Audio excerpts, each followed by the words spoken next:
কিছু এনজয় করতে আসে। প্রত্যেকটা ইভেন্ট এখানে কিট ডিস্ট্রিবিউশন থেকে শুরু করে প্রত্যেকটা ইভেন্ট প্রচণ্ড পারফেক্টভাবে করা হয় এবং মানে অর্গানাইজিং কালকে ছিল সিটি ট্রিপ, সো এটাও সবাই খুবই এনজয় করেছে। আর আজকে যে দৌড়টা ছিল বৃষ্টির জন্য আমরা ভেবেছিলাম যে ঠিকমতো হবে না, বাট বৃষ্টিটাও আসলে আমরা এনজয় করছি। এত সুন্দর নেচারের মাঝে দৌড়টা ছিল, মানে সবাই আসলে চারপাশটা দেখতে দেখতে দৌড়েছে, সো খুবই ভালো ছিল। এবং আউটসাইডের যত ভিলেজার্স আছে তারাও খুব ইন্সপায়ার করেছে আমাদেরকে। মানে সৈয়দপুর রান আসলে মিস করার মতো কোনো অপশন নেই, সো ইনশাল্লাহ সবাই আসবে নেক্সট ইয়ারেও। পুরো ইভেন্টের কথা যদি বলতে হয়, ইভেন্টটা অনেক সুন্দর এবং অনেক গুছানো। ইভেন্ট ঢাকাতেও আমরা এত গুছানো ইভেন্ট আসলে পাই না, এবং আমাদের যে পরিমাণ আপ্যায়ন করা হয়েছে, হসপিটালিটি যেটা বলা হয় আর কি, এই দিক থেকে ইভেন্ট ম্যানেজমেন্ট যারা আছেন, যারা অর্গানাইজেশন আছে, তারা সব সময় মানে এন্ড টু এন্ড সাপোর্ট এবং অ্যাটেনশন টু ডিটেলস যেটাকে বলে সেই জিনিসটা এনশিওর করেছে। সো ইনশাল্লাহ আমি নেক্সট ইভেন্টের জন্য ওয়েট করব। এবং আমরা সবাই আমি মনে করি যে খুবই স্যাটিসফাইড সব কিছু নিয়ে, ইভেন্টের ট্র্যাক থেকে শুরু করে। যদিও আমাদের এরকম একটা বিরূপ আবহাওয়ার মধ্যে দৌড়াতে হয়েছে, বাট আমরা সবাই খুব স্বতঃস্ফূর্তভাবে আমাদের রানটা এনজয় করতে করতে শেষ করেছি।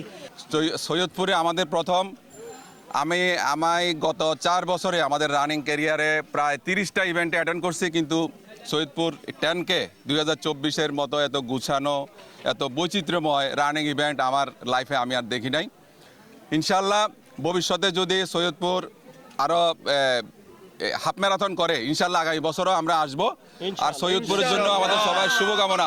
এই প্রতিকূল আবহাওয়ার মধ্যে ওনাদের যে আন্তরিকতা, আতিথেয়তা, এটা খুব চমৎকার ছিল।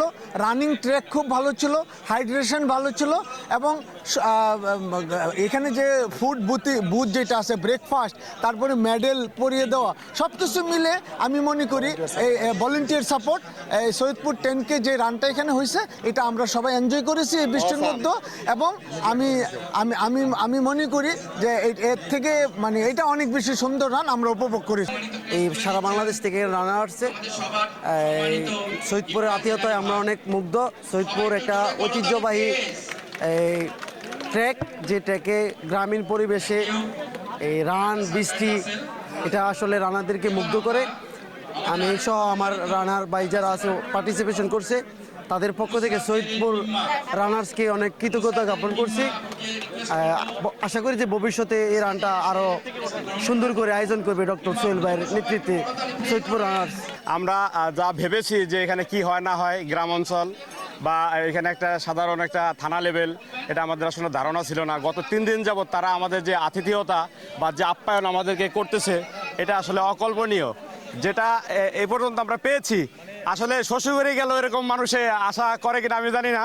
ভালো ভালো আপ্যায়ন করছে, এবং এদের কমিটির প্রত্যেকটা লোক এত আন্তরিক, এটা আসলে ভাষায় প্রকাশ করা যাবে না। আমার যে কটা ইভেন্টে আমি গেছি, সবচাইতে ভালো এই সৈয়দপুর 10K, এটা তারা এই আতিথেয়তা দিয়েছে, এবং যে আমাদের আপ্যায়ন কোথাও কোনো ঘাটতি ছিল না। সারা সৈয়দপুর, দিনাজপুর ঘোরা পর্যন্ত, খাওয়া পর্যন্ত আমরা এখন পর্যন্ত একটা পয়সা আমাদের খরচ করতে হয় নাই। এত কম পয়সায় আমরা রেজিস্ট্রেশন করে এইখানে আমরা যে আসছি, এবং আমাদের কোথাও কোনো ল্যাকিং বুঝতে দেয়নি। সৈয়দপুর 10K তারা ব্যাপক আয়োজন করেছে। গতকাল আমাদেরকে তাদের নিজের খরচে কান্তজির মন্দির, রেলওয়ে কারখানা, রামসাগর পরিদর্শন করেছে, সারাদিন আমাদেরকে আপ্যায়ন করেছে। আজকেও খুব সুন্দর আয়োজন করেছে। অনেক অনেক ধন্যবাদ সৈয়দপুরবাসীকে ব্যাপক আয়োজনের জন্য। এই আয়োজনটা অসাধারণ ছিল। সৈয়দপুরে ফার্স্ট টাইম পার্টিসিপেট করা, এটা আমার ফার্স্ট ইভেন্ট। আই হোপ নেক্সটে এর চেয়ে বড় আকারে সৈয়দপুর রানার্স ইভেন্ট আয়োজন করার অপেক্ষায় আছি আমি। খুবই অসাধারণ, আর বিশেষ করে বৃষ্টি হওয়াতেও কোথাও কোনো রকমের কোনো সমস্যা দেখা যায়নি, এবং সবার মধ্যে যে একটা স্বতঃস্ফূর্ত আনন্দ এবং অংশগ্রহণ, এইটা বেসিক্যালি এই ম্যারাথনকে আরও উল্লেখযোগ্য করেছে। একই সাথে সৈয়দপুর হচ্ছে শিক্ষানগরী, এবং সৈয়দপুরের মানুষজন খুবই সহনশীল।